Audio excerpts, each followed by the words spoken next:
Hello again, and welcome back to Illegally Cited. This is Jesse, and I am back not so much for a channel update video today, but a couple of other topics, and mainly just wanted to give my thoughts largely on the Game Awards that happened last night.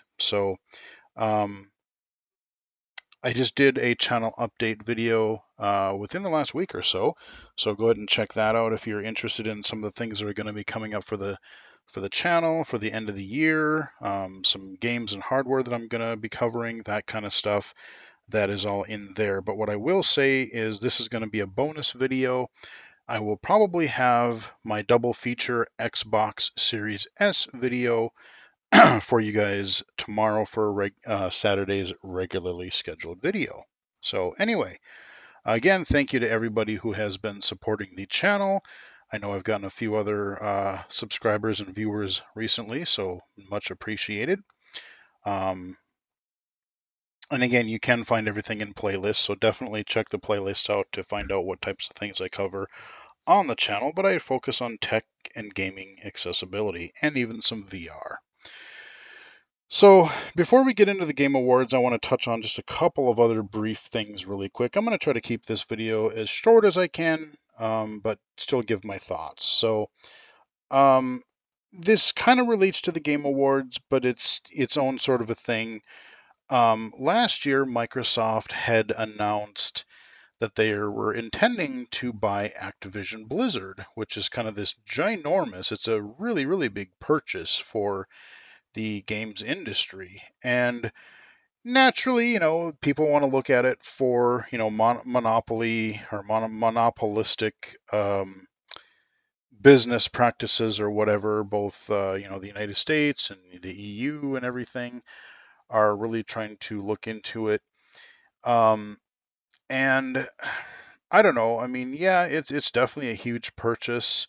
I mean, the way that Activision Blizzard is going right now, though, like in a way, I can kind of only see this being a good thing because the leadership for Activision right now, Bobby Kotick and company, just go look up Activision, even Blizzard the last couple of years, whether it's like just horrible behavior, sexual harassment, whether it's businessy stuff. Like there's just been all kinds of bad press happening for them in the last few years, and really, really, we got to get the leadership out of Activision because they're just doing stupid stuff. And the way that Phil Spencer is handling Xbox seems to be pretty good overall, and it'd be interesting to see how Microsoft would handle, or if we can get if we can get some of Activision's leadership out there and just make things better for everybody.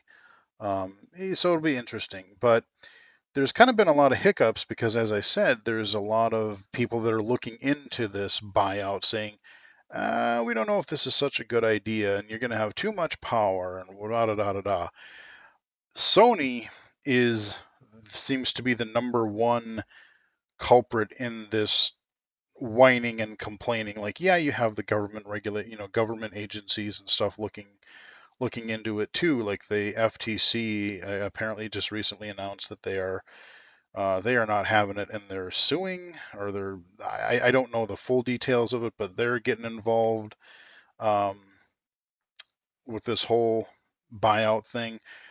But I really find it interesting how loudly and some of Sony's arguments, how they're complaining about this merger or buyout, and their primary argument seems to be, well, yeah, but then Call of Duty, Microsoft would have Call of Duty, and what if they took that away from PlayStation? Call of Duty is such a huge game that if they took it away, then Sony would be at a huge disadvantage and blah blah blah. And they keep going on about this Call of Duty.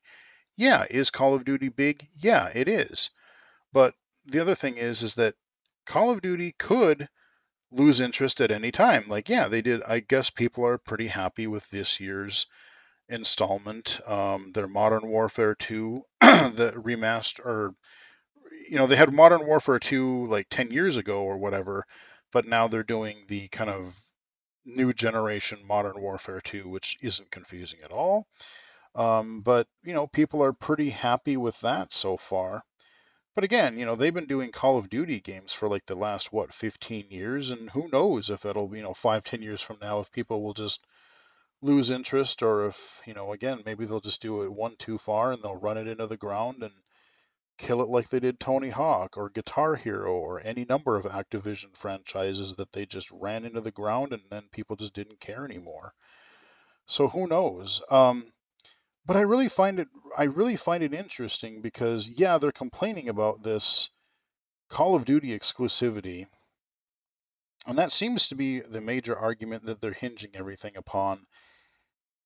Yet, Sony, I mean, you look at Microsoft versus Sony right now. Since the PlayStation 5 has come out a couple years ago, and the Xbox Series for that matter, Microsoft has gotten a couple exclusives here and there. You've got your Forza, you've got your Halo Infinite, you've got some indie games like As Dusk Falls, you've got, a few things here and there.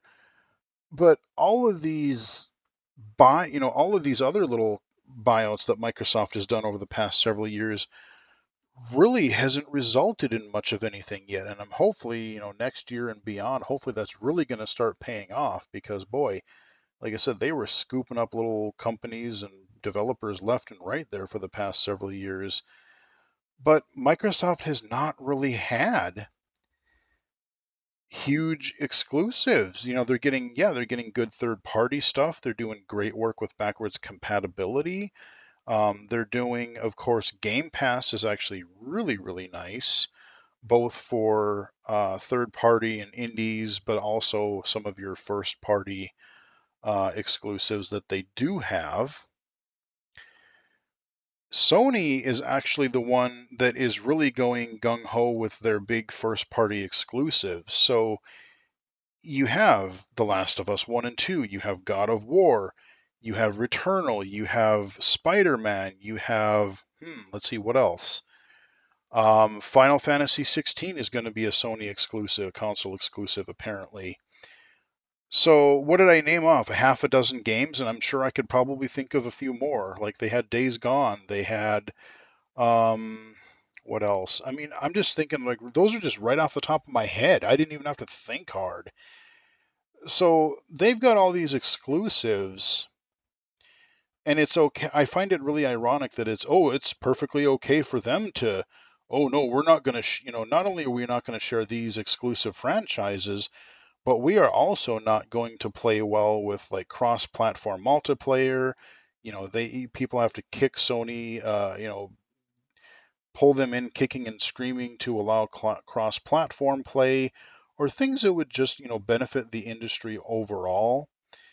And Microsoft has been pretty darn open to that. So it's really kind of funny that Sony is bitching the loudest, yet they are the ones that are like, oh, well, we have all these exclusives. It's not okay for Microsoft to have, let's say, Call of Duty, which, by the way, Microsoft and Phil Spencer have come out and said several times that no, we don't plan on, like, we know that Call of Duty is very popular on both Xbox and PlayStation, so no, why would we um, we're not going to take that away from either platform because it's just such a core industry game right now. And look what they've done with Minecraft. They've owned Minecraft now for years. And, the core Minecraft games, yeah, they're out on everything. They're on Xbox, PlayStation, Switch, mobile, you name it, it can pretty much run it. So Minecraft is everywhere. So I have to say, I believe them.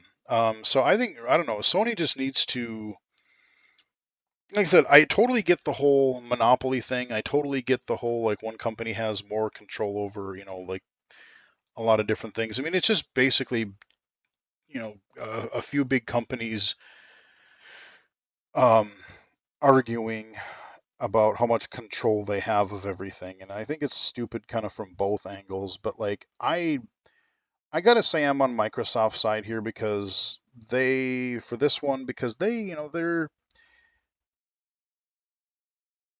not just because they're kind of behind right now, but like I said, I think the way that Activision is being run right now and just so many things that have been happening with them over the last few years that I think that could be, if they were brought under Microsoft. I can't imagine it could be worse. So, and again, Sony just whining and crying and having hissy fits about all this stuff. I'm like, you know what? No, I can't really give you this one. I mean, look at all the exclusives I just mentioned. So there's that. I did want to touch on that. And because the way that ties into the Game Awards is people were complaining that, wow, Sony had exclusives and there were a lot of third party stuff, sure, announcements, but yeah, all these world exclusives last night, Microsoft sure didn't have anything. Like they didn't show any real first party exclusive, like, oh, here's a new thing for Perfect Dark or uh, Forza or, anything that you would have.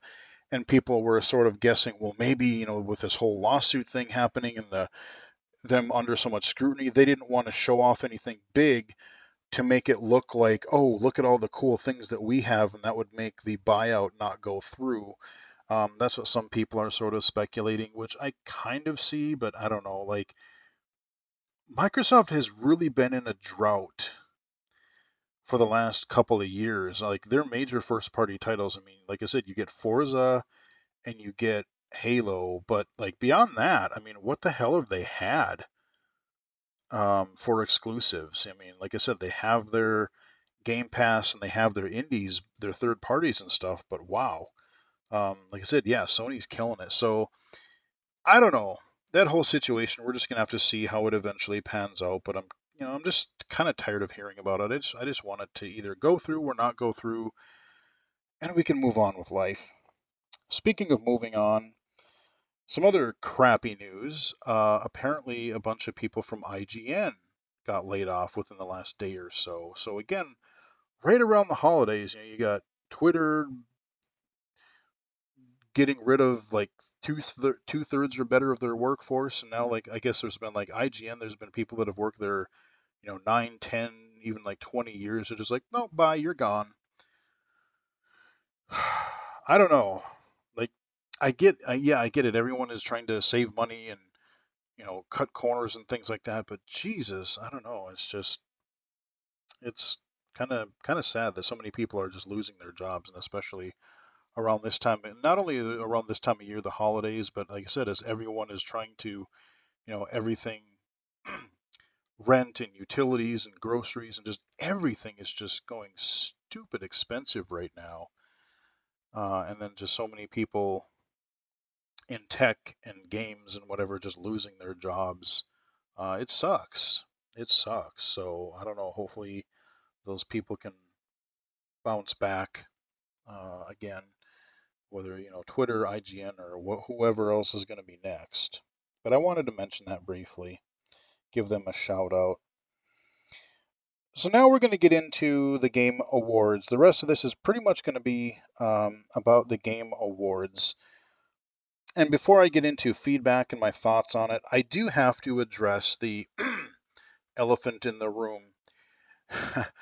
The end. If anyone, like, I don't know if you guys have watched the Game Awards, but like, you got to watch the end of it because it was just freaking bizarre. So, spoiler, but Elden Ring won the Game of the Year, and so they had the developers up there and they were giving their acceptance speech and getting their trophy and whatnot, and that was fine.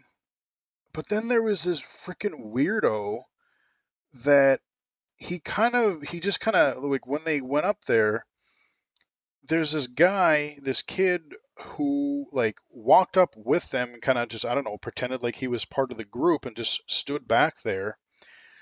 But then when their acceptance speech was done, he grabs the mic. Then the other guys are kind of walking away, and he grabs the mic and just says this utter nonsense. Like I heard it. Wait, what? That wasn't part of what. That wasn't supposed to happen. What the hell did I just hear? He grabs the mic and he says something like, and now it's my turn. The true game of the year is, how did he say it? Um, it goes to the, oh God, I just went blank. I had it a second ago. Um,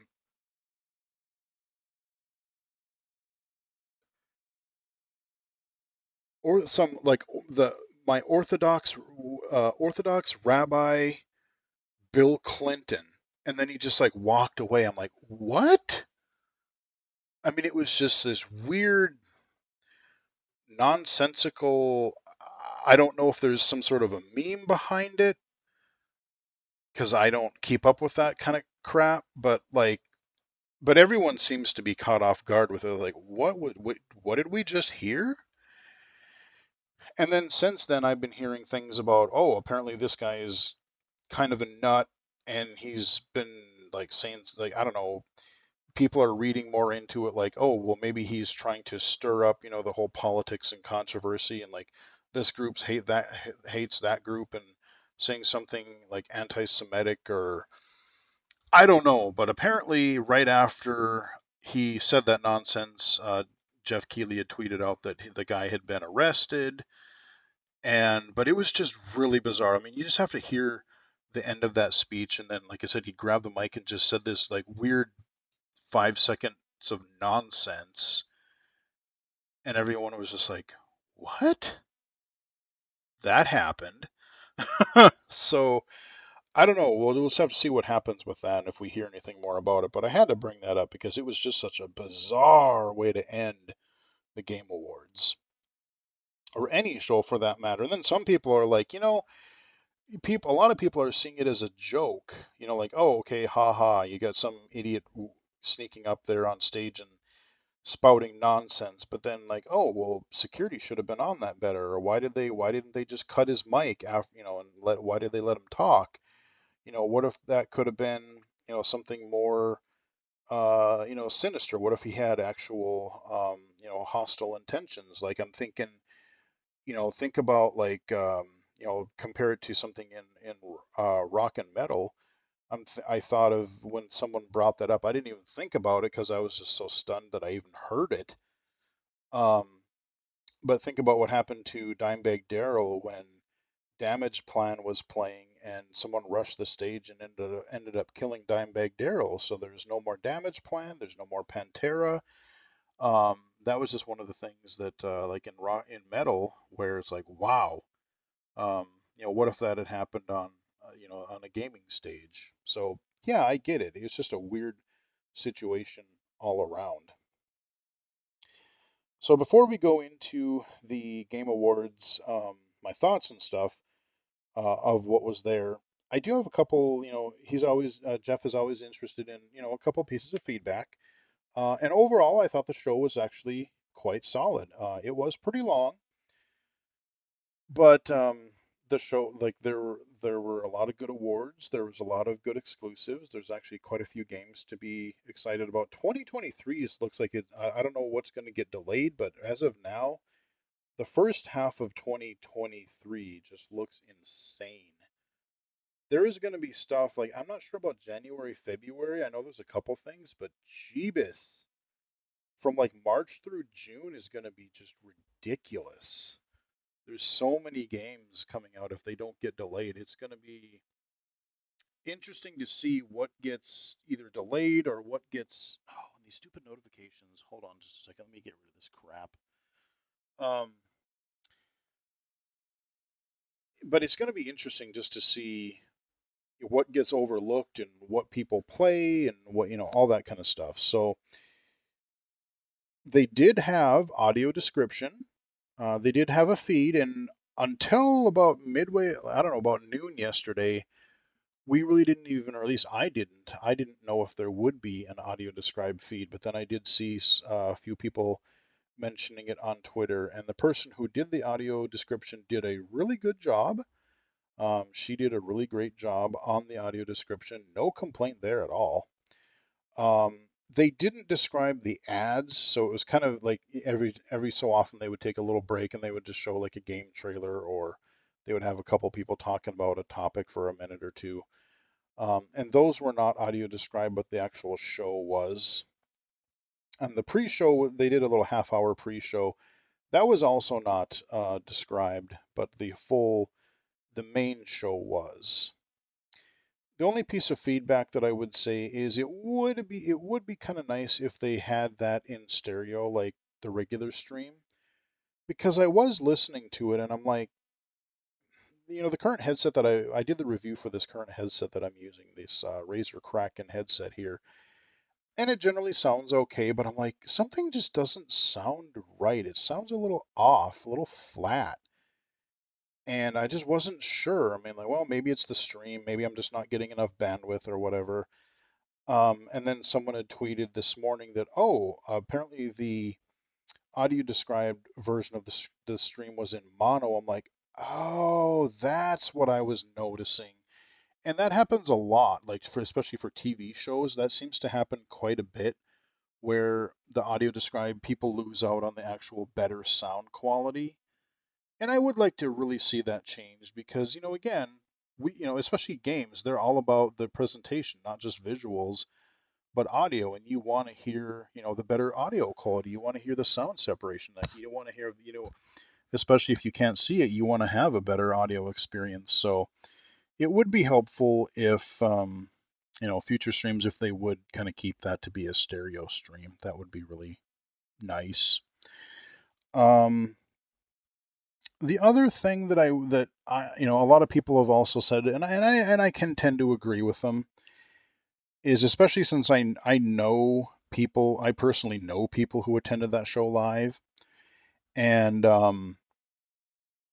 for the innovation in accessibility category, I think it would be really cool and highly appropriate if somebody with an actual disability, someone who plays these games, someone who is affected by these accessibility features, would be the ones presenting that award, because they would have like have like famous people in the game industry or Hollywood people presenting, or famous streamers presenting the some of the awards. And for the innovation and accessibility category, I didn't even know who these people were until someone had mentioned later that they were, I guess, two famous streamers or something. These ladies were famous streamers. I didn't know who they were. I'd never heard of them.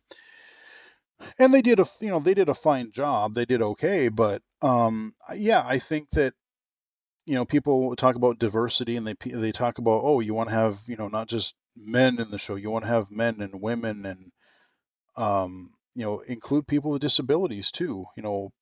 Uh, White people, African American people. Well, let's include, yeah, let's celebrate and let's have someone with a disability actually present those award or the accessibility award. I think that would make it even better. So those are really the only two major feedback things that I would have about the show. Both kind of myself and I've heard other people echo something similar. So there's some feedback. So now we get into the show itself. Couple of major weird highlights.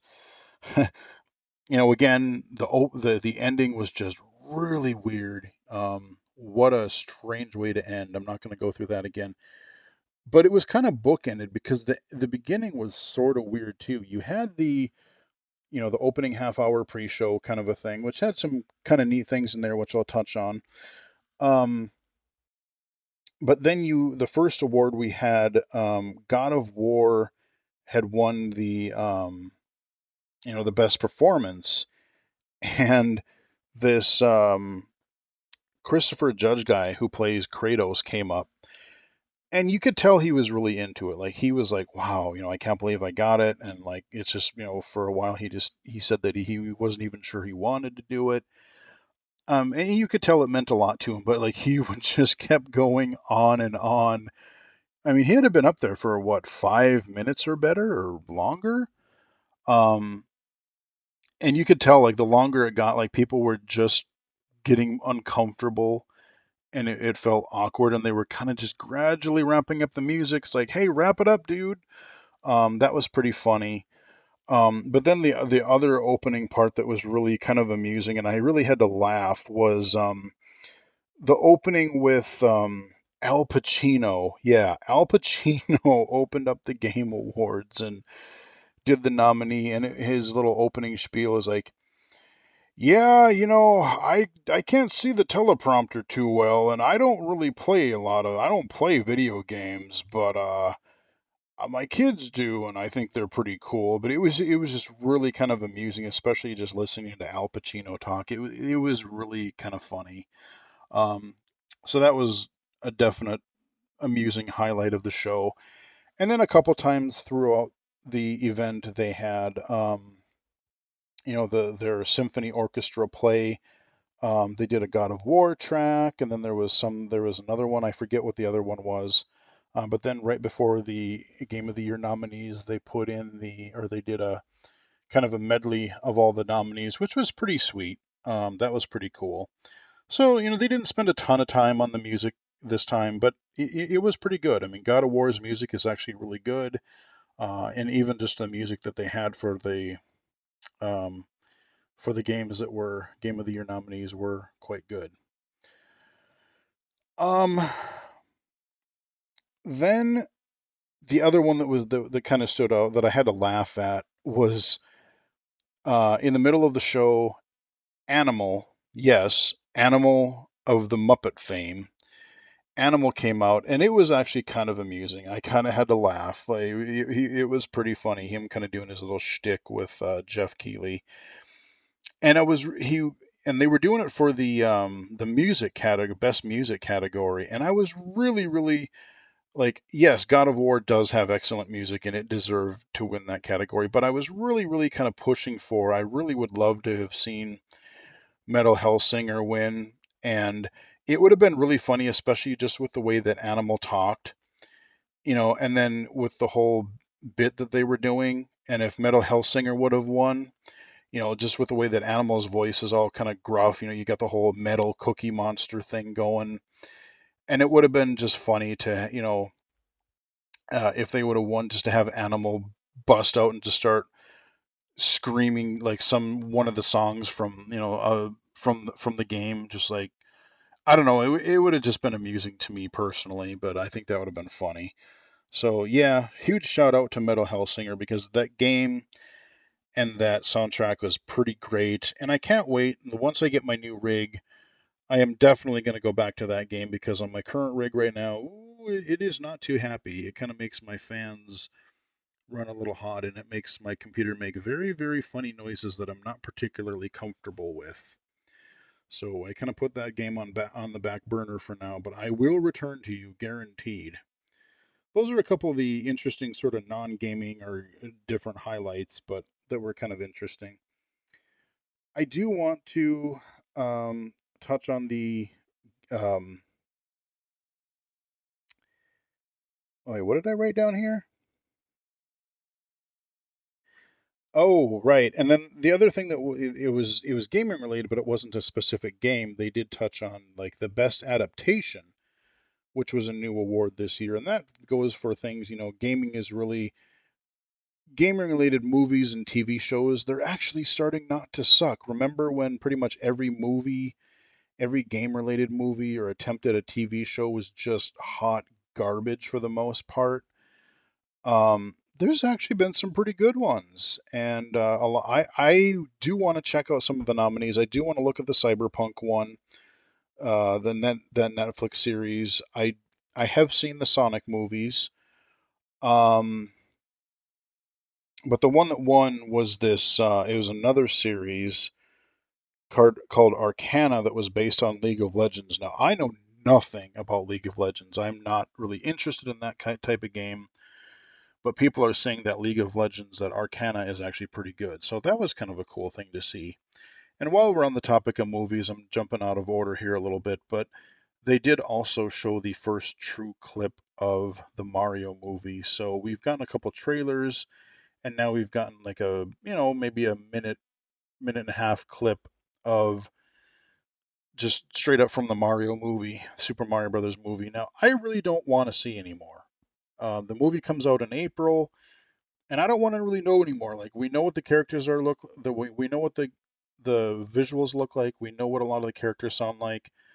Um, I don't really want to see anymore. I know that I'm going to want to see it, whether in theaters or just wait till it comes out digitally. I will guarantee that I'm going to watch it, and hopefully it'll be good. But we do have that. Um, let's see, what else do we have? Oh, yes, another highlight that was really kind of cool, and this was tied into the upcoming game, um, Suicide Squad, Kill the Justice League, and the way they did it was actually really kind of cool. As many of you probably already know, I think I might have mentioned it on a previous video. The longtime actor for Batman, Kevin Conroy, he did the voice for Batman in the 90s animated series, Batman Beyond, the Arkham games. He was, he did the Justice League, just everything for like the last 30 years. I mean, to me, he was Batman. I mean, yeah, you've got Adam West, but no, like for just a really good Batman, Kevin Conroy was awesome. And he died about a month ago. And apparently he had recorded his lines for the Suicide Squad game already. So when that game comes out, I want to say it was like, I forget when it's coming out, like sometime within the first half of next year.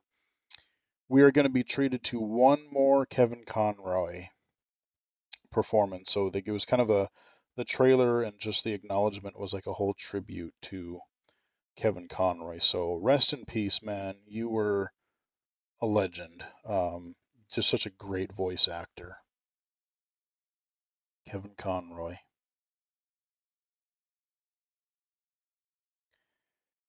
I do want to touch on the Accessibility Award, of course, because hey, that's what we do here. The Innovation in Accessibility Award. And disclaimer again, I've said this before, but I was one of the panel judges or jury members, or whatever you want to call it, for that category. I didn't vote on any of the other awards, but for the Innovation and Accessibility category, I was one of the official um, jury members who made the nominees and whatnot. And so I do thank them for that. And you can see, like, they have a list on the Game Awards website of all the different panel members who did the judging for the nominees categories and things. And yep, I'm on there again. So there is that. Um, God of War Ragnarok did win the innovation in accessibility category, and it did do a lot. It is well deserved. It is very well deserved. They expanded kind of. They expanded on what The Last of Us did.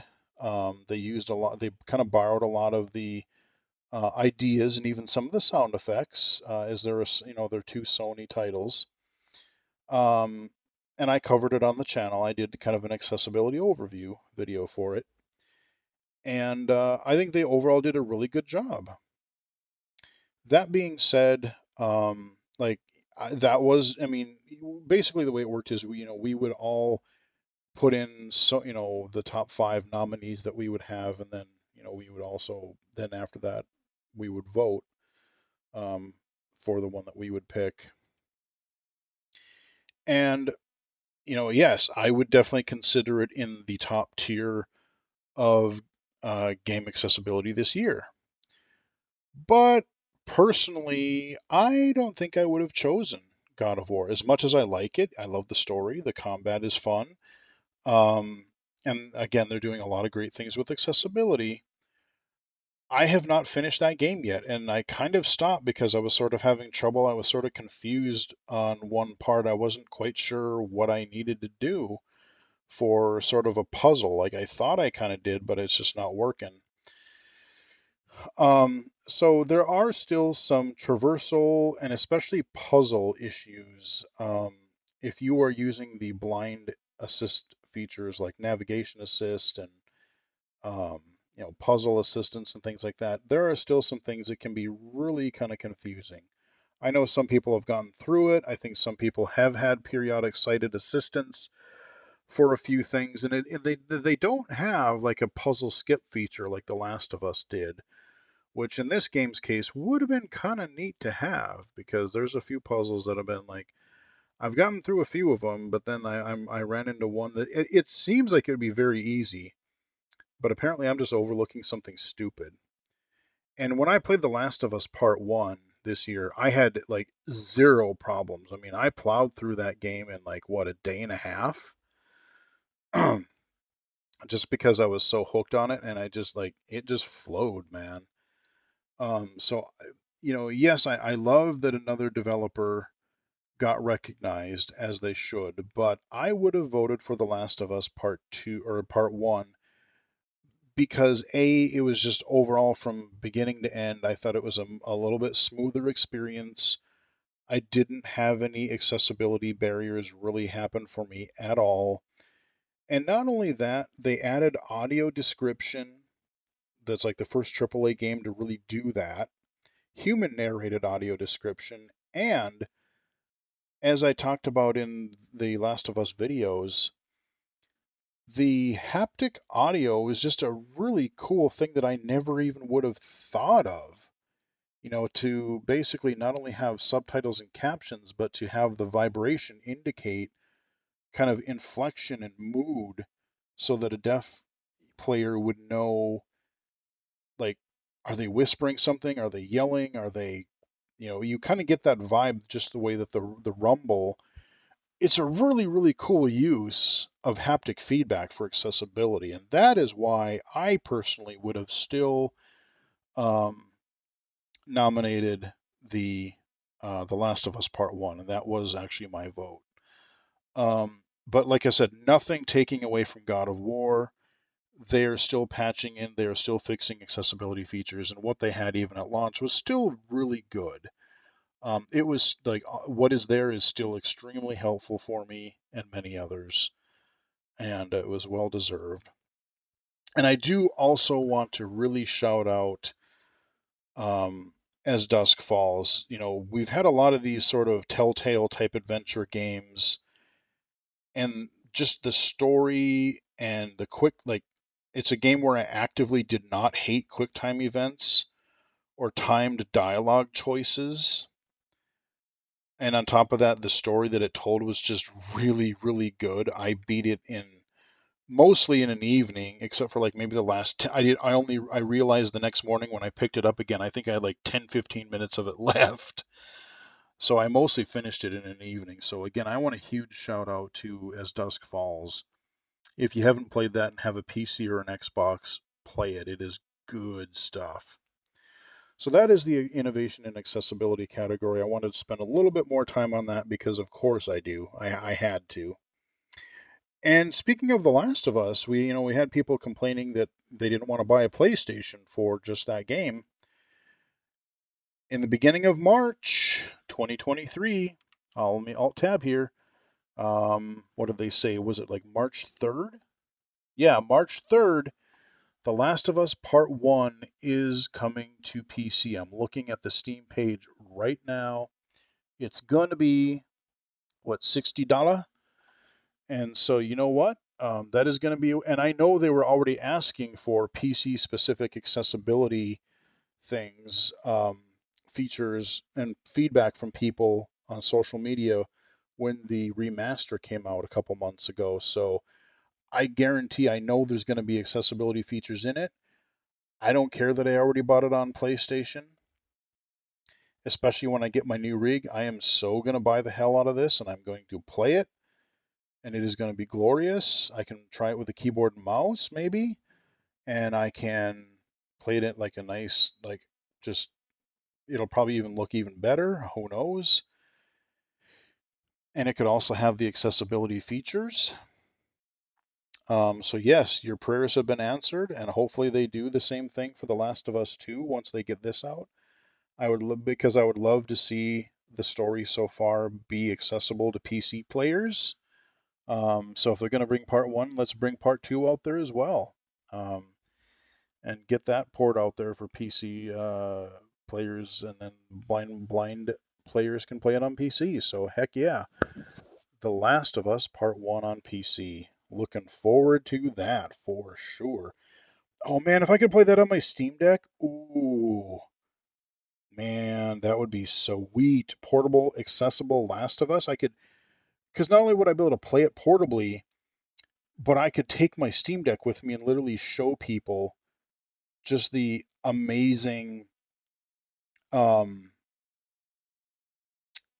the amazing accessibility features that the game has. Now that I think about it, you have a touchscreen on the Steam Deck, so you could basically use your buttons and control sticks, your analog sticks for the game like the PlayStation does, but you could basically map the gestures that you use on the PlayStation touchpad to this touchscreen of a Steam Deck, and then you could do like the swipe up, swipe down, or whatever. You could do those features on the touchscreen, and you wouldn't, or you could just use the back buttons on the bottom of the thing. You could do those. Yeah, that man. If only I wish that Steam OS would be freaking accessible because man, the potential that the Steam Deck has. I'm just thinking the way that the controls would map to some of the accessibility features and audio cues, it would be freaking perfect. I'm curious to see what Naughty Dog is going to do with that. So definitely keep an eye on that. Man, I just got more excited now. Okay, some games. We're just going to cruise through these here. Some interesting highlights here. We get a Forspoken demo. This is another PlayStation exclusive, at least I think timed, or it is an exclusive coming out next year. It's like a third-person actiony type game or something. I forget exactly what it is, but that is out now, so I may have to check that out. Forspoken, it supposedly came out last night. There's a Cyberpunk 2077 expansion that's coming next year, and that game has gotten cleaned up quite a bit. I really don't think they've added much, if anything, as far as accessibility. I think the text is still horribly small. So as much as cool as the game kind of seems, it's still kind of a pain in the butt to play low vision wise. So I don't know. Maybe I'll give it another shot when I get my new PC again and just see if it's become any easier to play. Who knows? But we have that Dead Cells Return to Castlevania. They opened with this, or close to open with this in the pre-show. And think about, remember, I covered the accessibility features that they added post-launch, and maybe they'll even do more for this expansion. But Castlevania themes, monsters, Dracula in a Dead Cells game, hell yeah, 2D Dead Cells Castlevania, bring it. I will be very much looking forward to trying that out. So that sounds cool. Vampire Survivors hitting mobile. That was an early announcement too in the pre-show, and yeah, I downloaded it from my iPad and my phone. It's free and it's on Android and iOS right now. You can play it. I was playing a knockoff earlier, but now you can play the real thing and you can just not run and hide from the addiction. It will find you and it will consume you everywhere. I wish the game was blind accessible. I have no idea how you would convey that. Actually, I kind of do have. Probably could do an access unlocked for that game because I do kind of have a couple ideas, at least simplistically, how to maybe do it. That's a thought because I haven't done an access unlocked in a while, but maybe that would be a cool thing to do. Street Fighter 6 and Tekken 8, two fighting games that they showed some more footage of.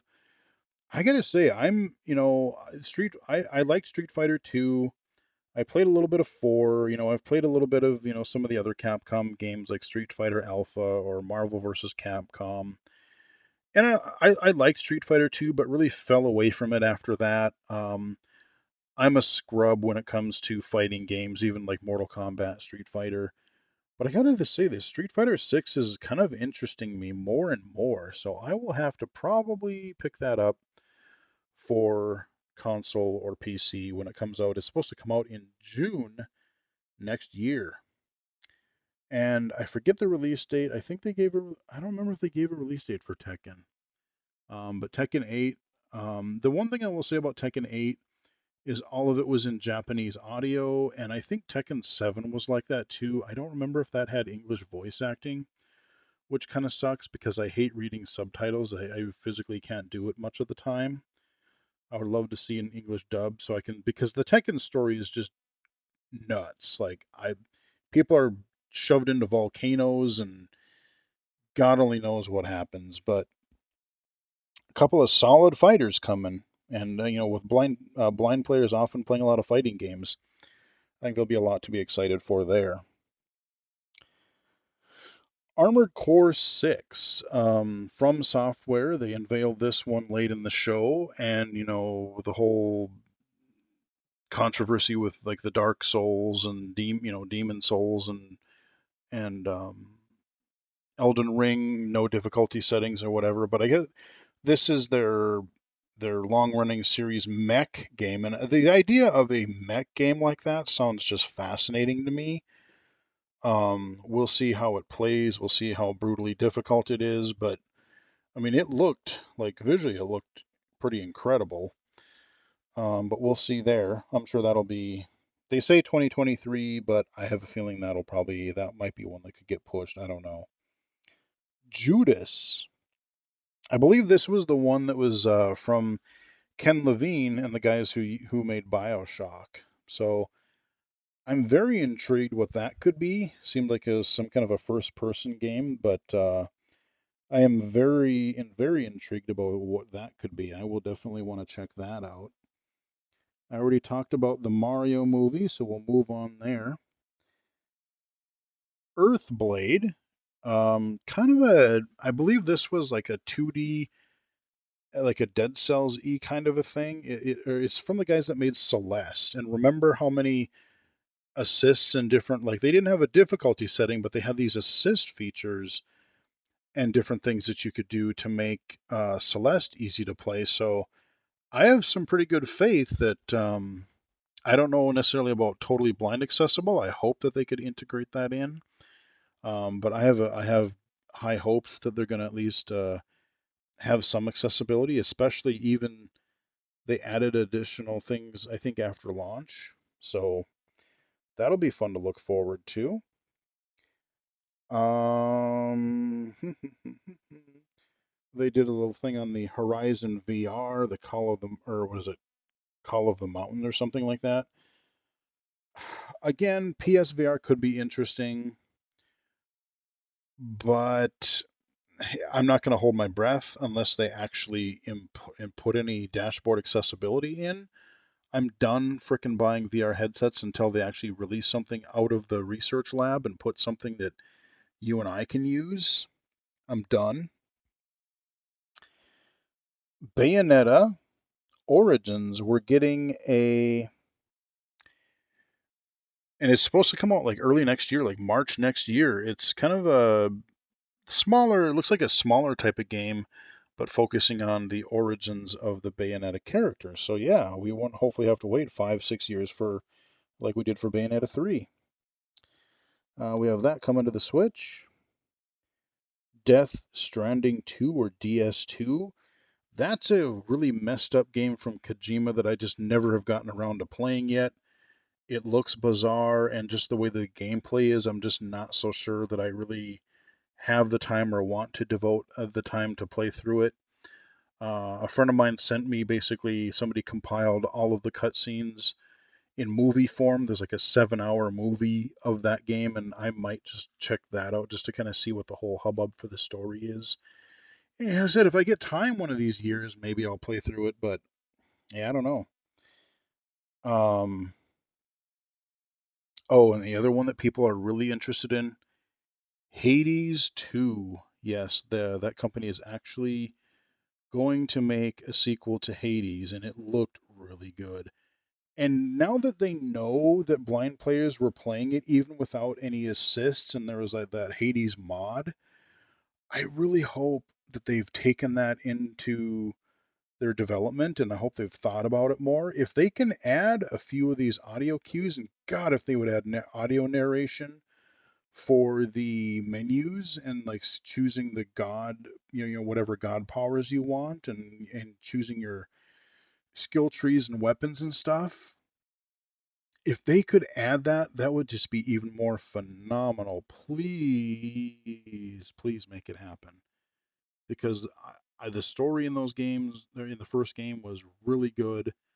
I haven't even, to be honest with you, I haven't even fully finished it yet. I've gotten pretty far, but I haven't finished it, and I feel bad about that because I really, really like the game. So Hades 2, I really hope that they add some text to speech for the non-spoken, or for, they have the voice dialogue, but for the other stuff, and even a couple like navigational things for blind players. It could be done. Like I said, with the mod that they had, that somebody made, they could do it. And I hope they just natively integrate that into the game. We had Diablo 4. I want to be excited for that, but after they had, when Blizzard said again, they're like, oh, the Diablo 2 remaster, we're going to have text to speech and blah, blah, blah. Oh, okay, well, now we're not going to have text to speech at launch, but we're going to add it later. I don't know if they ever did. Um, I was stupid and they had like a sale or something, and so I bought it in the hopes that, like, oh, I can play it visually, but I'm in the hopes that they would add text to speech narration because, again, reading all those inventory screens and whatnot um, is a lot, and it's very tedious and difficult for me, and I'm not even totally blind. So I am not going to support Diablo at all until I know for sure that whether or not they're going to add accessibility, because if they don't add that, I'm not likely going to play that game, as cool as it might be. Jedi Survivors. I barely started the first game that came out. That what was it called? Jedi came out in 2019. Because Riley was up here, and I started very briefly playing it one time, and that was kind of about the time where things were starting to go a little bit south, and then I just never got back into it again, and I never ended up playing it. And I don't remember if it was struggling to run on my current rig. I was, going to wait until I got a new computer. And I liked what I played, and I do want to go back and play that first game. But we're going to be getting this Jedi Survivors that is coming the first half of next year. I don't remember the exact release date. I apologize. A Transformers reactivated. It looked like it was almost going to be like a first person game, because at the end of it, like, they have they showed these like first person hands kind of coming up, like you were going to punch something. I don't know what kind of game this is going to be, but as a Transformers fan, I'm potentially intrigued. But again, we just don't know. There wasn't really any gameplay footage shown. It was kind of just their teaser. But I'm interested. Crash Team Rumble, kind of a actiony party game. Again, I don't know if this is going to be a PlayStation exclusive, but they literally had Crash come out after an exclusive, and like he came down from down onto the stage and did his little shtick, which was meh. It was all right. But I've never been a huge Crash game. I've played, a little bit of the first couple. There's that Crash remastered and a Crash Bandicoot 4 or whatever. I just haven't gotten around to trying any of those out yet. But that happened. Blue Protocol, I can't remember what this was. I know it looked cool. I think it's like an open worldy thing, first person thing, it looked like. They really didn't show gameplay, I don't think, other than just like a little bit of kind of walking, and again you saw somebody's hands or something, if that's the game I'm thinking of. um Destiny 2, Lightfall, again, I just never got into Destiny. By the time I was maybe thinking about playing it, I just, again, with all the equipment and stats and small print, I just didn't want to deal with it. And, it's a multiplayer focused game, and I don't really do a lot of multiplayer, so that kind of just passed me by. I know other low vision players are really into it, but Destiny 2, I don't know. I've just it's just kind of passed me by at this point. They're so well into it by this point. Wild Hearts, I don't remember what this game is. I remember it looked kind of neat, but I don't remember. I know the name and I remember it looked kind of neat, but I don't remember what it was. Returnal is coming to the PC. I did try that on the PlayStation 5, and in theory it's kind of neat, but I really wish they had a little bit better like navigation assist, and it was this third person sort of bullet hell. I liked the fact that the bullets were kind of big and glowy, so they weren't actually too bad to see, but I was absolutely horrible at that game, and so with some of the navigation and a few other things with it, I just don't know. It might be easier to play with a keyboard and mouse just for the aiming bit of it. Maybe I'll pick it up when it goes on on sale on the PC and try it that way. But Returnal is coming to PC next year. Crime Boss, Rockay City. I think it's third person. I don't know if it's first person, but there's just all kinds of crazy characters with that. I mean, there's a whole bunch of famous actors like Chuck Norris is going to be in there. Oh God, who else was it? There's like probably half a dozen other people that they showed during the trailer. Donald Glover is going to be in there. Like his name is literally Glove apparently in the game, which is kind of funny. I'm curious to see what I don't even really know what that game is. I've heard sort of part action, part stealth kind of thing, but I don't know. Final Fantasy 16, again, have just never been my thing. Paying monthly fees for a game, I'm just, man, no, and I just don't have the time to devote to an ongoing online game like that. And again, the chat and the equipment and the loot and the stats and the systems and the currencies and the this, that, and the other thing. If that wouldn't, maybe if that stuff had some text to speech, maybe I would consider it. But with the way that a lot of those games have been so far, probably not going to happen. So I currently really don't have much interest in that right now.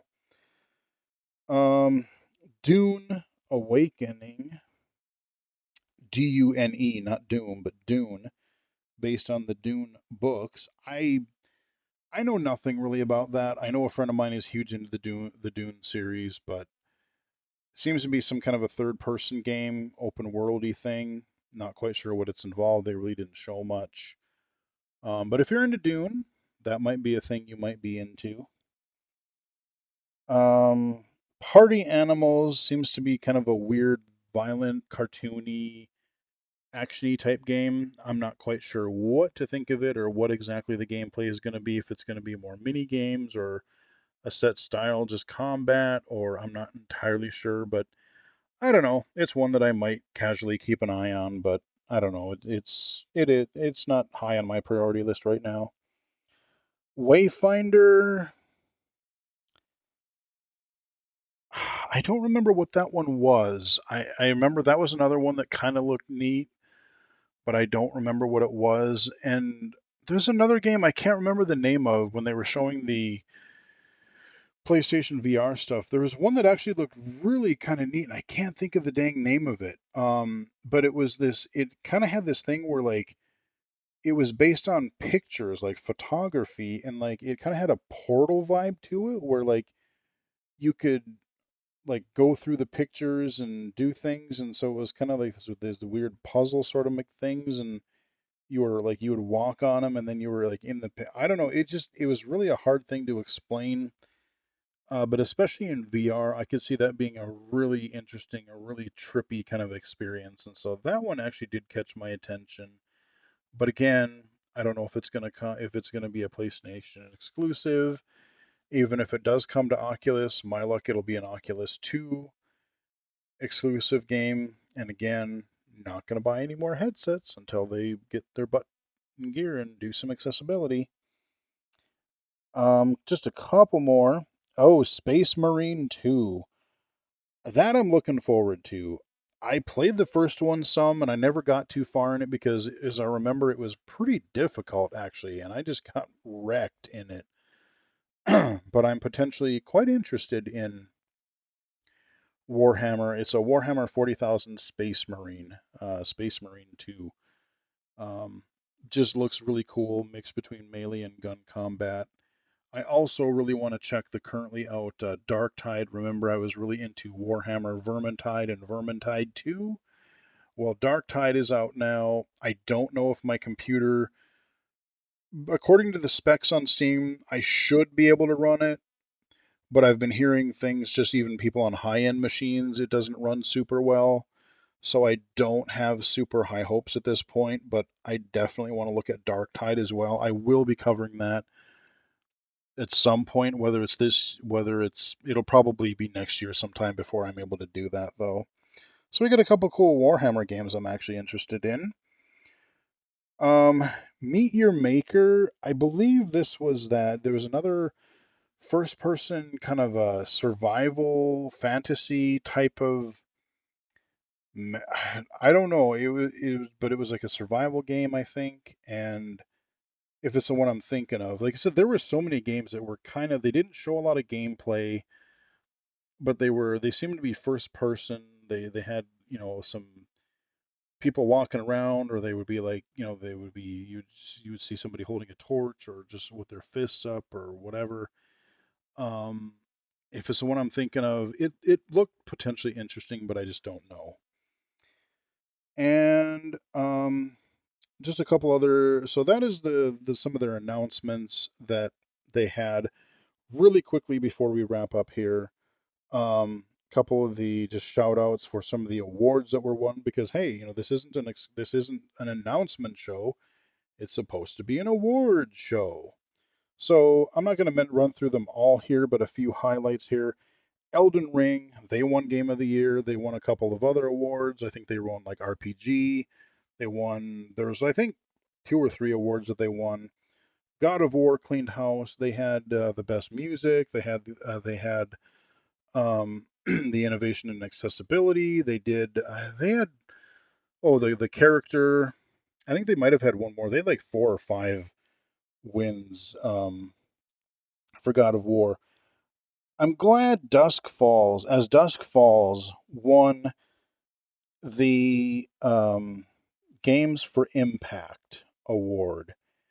And again, that was a really, really cool game. Even though it didn't win the accessibility category, I'm glad that game got some attention because not only for its accessibility, but just the game is just a really, if you want a good, tense, story based game, I will recommend As Dusk Falls. It's really good. Bayonetta 3 won Best Action Game. That's another one I need to get around to playing. Kirby won the Best Family Game, and I played that on my Switch earlier this year. Haven't finished it yet, but I got pretty far in. I'm at least several worlds into it so far, and it is pretty fun. And so that won the Family Game. Um, Stray won a couple of indie awards, so that was kind of cool. I really, there was one where Vampire Survivors got nominated for Best Debut Indie, and I really kind of wish they would have walked away with one victory. I think Vampire Survivors got snubbed because everybody, like the first half of this year, I mean, how many Twitch streams? I think I did like 5 Twitch streams for that. Every time they would come out with an update for a while there, I was literally from like January or February until like May or June, I was hooked on that game. So Vampire Survivors, I wish they would have gotten, but Stray took it from them, and Stray was pretty cool, but whatever. And then Legend of Zelda, the I can't remember what it was called. The Breath of the Wild sequel. I forget what the thing was called. But that is the most anticipated game that won that award.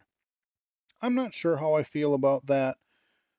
Part of me, like, I love Zelda games, but with the weapon degradation and some of the other stuff, but mainly the weapon degradation and some of the cooking, and there were just things that I found to be a little bit more tedious, especially for like a Zelda type of game that I just sort of fell away from it. Um, it does some things really well, and I love the open-ended nature. I love that they tried something different with Zelda, but parts of it just really didn't click with me so much. So anyway, that is the Game Awards 2022. Um, like I said, overall, it was a pretty solid show. There were a lot of games announced or showing updates to that I'm quite interested in. Couple surprises. And again, a lot of the game, shout out to the games that did win awards. I think a lot of them were really well deserved. I would have chosen a few different choices in a few areas, but it is what it is, and sometimes it kind of seems to be a AAA popularity contest. But um, I mean, nobody is really going to be happy with any sort of award show because you want your thing, you want your favorite thing to win. Um, and a lot of times that just doesn't happen. So, like I said, it was a little bit long. I was getting a little bit, I was sitting in my chair the whole time, and I kind of wanted to get up and move. So it was a little bit long, but overall it was pretty good. And there were some memorable moments, some good unveils, some good recognition. And there you go. So that we're going to wrap up the video here. And yeah, it's probably a little longer than I originally intended. Surprise, surprise. But there you go. There are my thoughts on the Game Awards and a few other things that have happened recently. So give the video a like if you did. Follow me on Twitter at BGFH79, twitch.tv/illegally cited, and right here on YouTube. Until next time, I will chat with you guys all again later.